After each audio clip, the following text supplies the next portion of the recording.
Thank you. Thank you very much. I can't tell you what an honor it is to even be mentioned in the same breath as with Arthur Ashe. I think this is something I will truly treasure forever. But as it was once said on the tape, I'm going to speak longer than anybody else has spoken tonight. That's just the way it goes. Time is very precious to me. I don't know how much time I have left, and I have some things that I would like to say. Hopefully at the end, I will have said something that will be important to other people too. When people say to me, how do you get through life each day? It's the same thing. To me, there are 3 things we all should do every day. We should do this every day of our lives. Number 1 is laugh. You should laugh every day. Number 2 is think. You should spend some time in thought. And number 3 is, well, you should have your emotions move to tears. They could be happiness or joy. But think about it. If you laugh, you think, and you cry, that's a full day. That's a heck of a day. You do that 7 days a week, and you're going to have something special.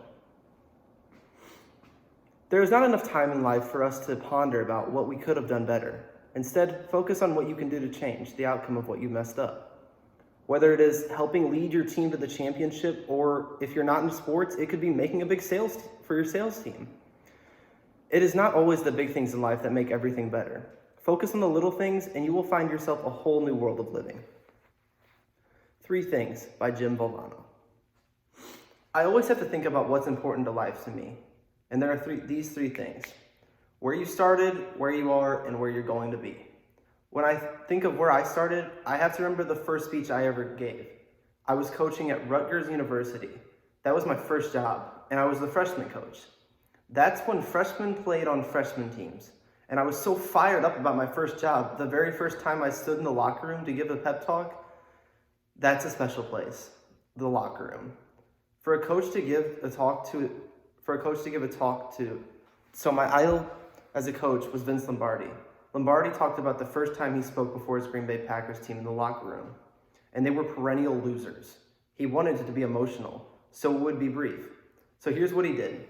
Normally, you get in the locker room, 25 minutes, a half hour before the team takes the field. You do your little X's and O's, and then you give the Newt Rockne talk. You get your squad ready. Lombardi, what he said was he didn't go in. He waited. His team was wondering where he is. Where is this great coach? He's not there. 10 minutes, he's still not there. 3 minutes before they could take the field, Lombardi comes in, bangs the door open, and walks in, and he walked back and forth like this. Just walking, staring at the players. He said, all eyes on me. And he said, gentlemen, we will be successful this year if you can focus on these 3 things, and 3 things only. Your family, your religion, and the Green Bay Packers. They knocked the walls down and the rest was history. I said, that's beautiful.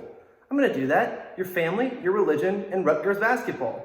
I'm practicing outside of the locker room. Not yet. Family, religion, Rutgers basketball. All eyes on me. I got it. Then finally, 3 minutes, I go to knock the doors open just like Lombardi. Boom! They don't open. I almost broke my arm. Now I was down. The players were looking, help the coach out, help him out. Now I did like Lombardi. I walked back and forth, and I was going like that with my arm, getting the feeling back in. Finally, I said, gentlemen, all eyes on me. These kids wanted to play. They're 19. Let's go, I said. Gentlemen, we'll be successful this year if you can focus on 3 things, and the 3 things only. Your family, your religion, and the Green Bay Packers. I told them. I remember that.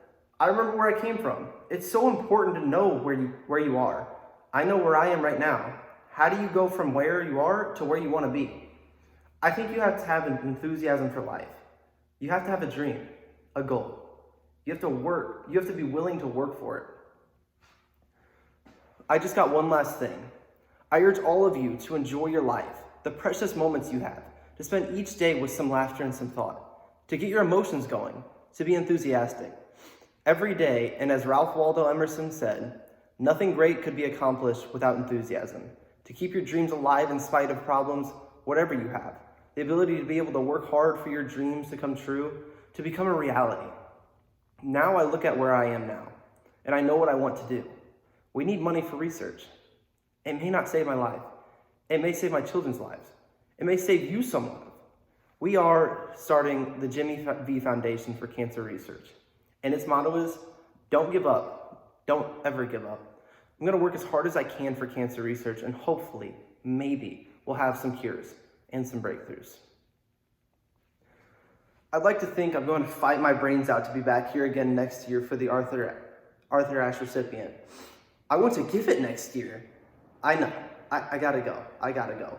And I got one last thing, and I said it before, and I want to say it again. Cancer can take away all my physical abilities. It cannot touch my mind.